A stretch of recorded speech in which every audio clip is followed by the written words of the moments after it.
আচ্ছা, এমনটা কি প্রায়ই হয় যে দিনরাত পরিশ্রম করার পরেও মাস শেষে পকেটটা কেমন যেন ফাঁকা ফাঁকা লাগে, মনে হয় এত টাকা গেল কোথায়? চলুন আজ এই রহস্যটারই সমাধান খোঁজা যাক।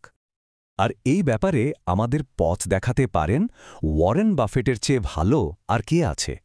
ভাবুন একবার, যার মোট সম্পত্তি $130 বিলিয়ন বেশি, তিনি আজও একটা খুব সাধারণ জীবন কাটান। এটাই তো সবচেয়ে বড় প্রমাণ, তাই না, যে ধনী হওয়ার আসল রহস্যটা শুধু কত টাকা আয় করা হচ্ছে তার ওপর নয়, বরং খরচের অভ্যেসের ওপর নির্ভর করে। চলুন আমাদের আর্থিক অবস্থাকে একটা ফুটো বালতির সঙ্গে তুলনা করা যাক।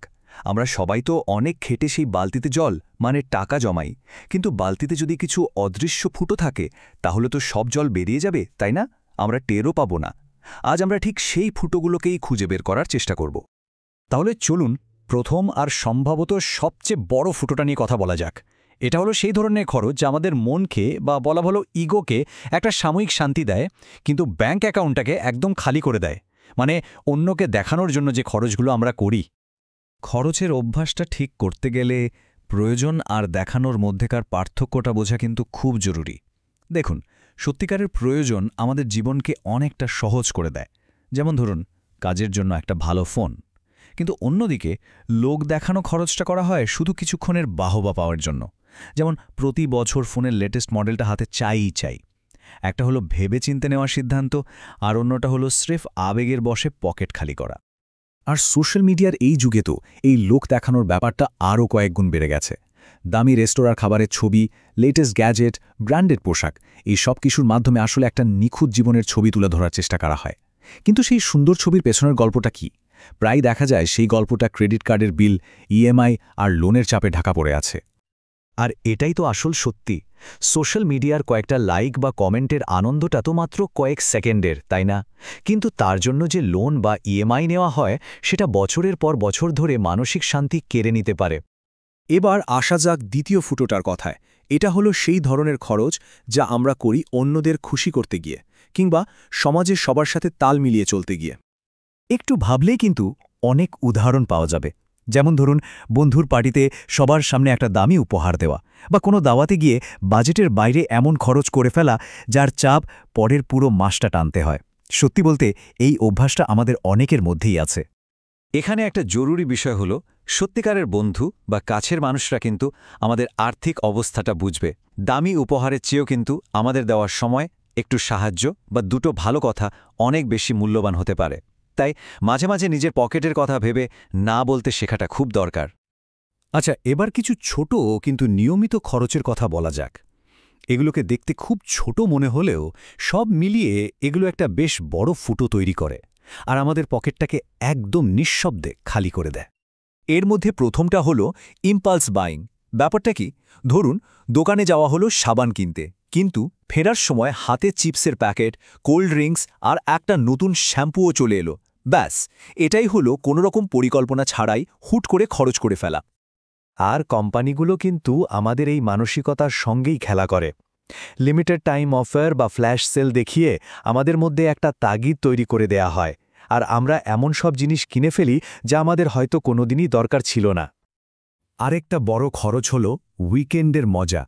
সারা সপ্তাহ কাজ করার পর একটু রিল্যাক্স করা তো অবশ্যই দরকার, কিন্তু প্রতি সপ্তাহান্তে বাইরে খাওয়া, পার্টি করা যদি একটা অভ্যাসে দাঁড়িয়ে যায়, তাহলে মাসের শেষে হিসাব মেলানোটা কিন্তু বেশ কঠিন হয়ে পড়বে। এই সংখ্যাটা একবার দেখুন। এটা হলো সপ্তাহে মাত্র 3 বার অনলাইন থেকে খাবার অর্ডার করলে মাসের সম্ভাব্য খরচের পরিমাণ। একটু অবাক লাগছে, তাই না? তাহলে এই খরচটা কিভাবে এত বেড়ে যায়? ভারতে অনলাইন ফুড ডেলিভারির গড় অর্ডার ভ্যালু প্রায় 450 টাকা।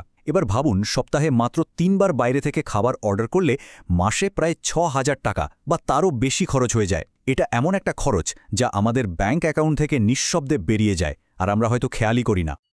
আর সবশেষে আছে সাবস্ক্রিপশনের ফাঁদ।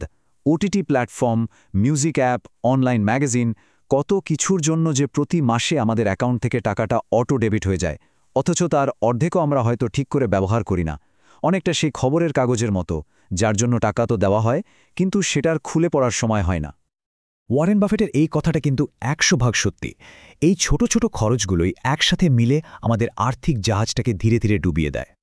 বেশ, তাহলে আমরা আমাদের আর্থিক বালতির কিছু বড় বড় ফুটো তো চিহ্নিত করলাম। এখন প্রশ্ন হলো, এগুলো বন্ধ করার উপায়টা কি? চলুন এবার সমস্যার বদলে কিছু কার্যকরী সমাধানের দিকে নজর দেওয়া যাক। এখানে একটা সহজ কিন্তু খুব শক্তিশালী ৯০ দিনের চ্যালেঞ্জের কথা বলা যেতে পারে, যা আমাদের আর্থিক অভ্যাসকে পুরোপুরি বদলে দেওয়ার ক্ষমতা রাখে। প্রথম ৩০ দিন প্রত্যেকটা খরচ লিখে রাখতে হবে, সেটা ১ কাপ চা হোক বা নতুন কোনো গ্যাজেট। এর জন্য আজকাল অনেক অ্যাপ আছে বা একটা সাধারণ ডায়েরিও ব্যবহার করা যায়। মাস শেষে একদম পরিষ্কার দেখা যাবে যে টাকার আসল ফুটোগুলো কোথায়। পরের ৩০ দিন একটা নিয়ম করা যেতে পারে, শুধুমাত্র জরুরি জিনিস ছাড়া আর কিছুই কেনা হবে না। কোনো নতুন জামা কাপড় নয়, কোনো অপ্রয়োজনীয় গ্যাজেট নয়। কিছু কেনার আগে নিজেকে শুধু একবার প্রশ্ন করতে হবে, এটা কি আমার সত্যিই দরকার? এটাকে 30 ডে রুলও বলা হয়, যা ইম্পালস বাইং আটকাতে দারুণ কাজ করে। আর শেষ ৩০ দিনে নিজের সঞ্চয়টা পর্যালোচনা করে দেখতে হবে যে কতটা অগ্রগতি হলো। ছোট ছোট এই পদক্ষেপগুলো যে ব্যাংক ব্যালেন্সে কত বড় পরিবর্তন আনতে পারে তা দেখলে অবাক হতে হয়। সুতরাং মূল কথাটা হলো এটাই, আসল সম্পদ কিন্তু শুধু বেশি আয় করার মধ্যে নেই, বরং নিজের খরচকে ঠিকভাবে পরিচালনা করার মধ্যে আছে। আর্থিক স্বাধীনতা আয়ের ওপর ততটা নির্ভর করে না যতটা করে খরচের ওপর নিয়ন্ত্রণের ওপর। ওয়ারেন বাফেটের এই কথাটা আমাদের সবার সবসময় মনে রাখা উচিত। আজকের অপ্রয়োজনীয় খরচ মেটাতে গিয়ে যেন ভবিষ্যতের জরুরি জিনিসগুলো বিক্রি করার দিন না আসে। তো শেষ করার আগে একটা প্রশ্ন ভাবার জন্য থাকলো, আমাদের কষ্ট করে উপার্জন করা টাকার আসল নিয়ন্ত্রণটা কার হাতে?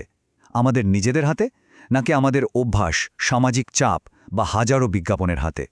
এই উত্তরটা একবার খুঁজে পেলেই কিন্তু আর্থিক স্বাধীনতার দিকে প্রথম ধাপটা নেওয়া হয়ে যাবে।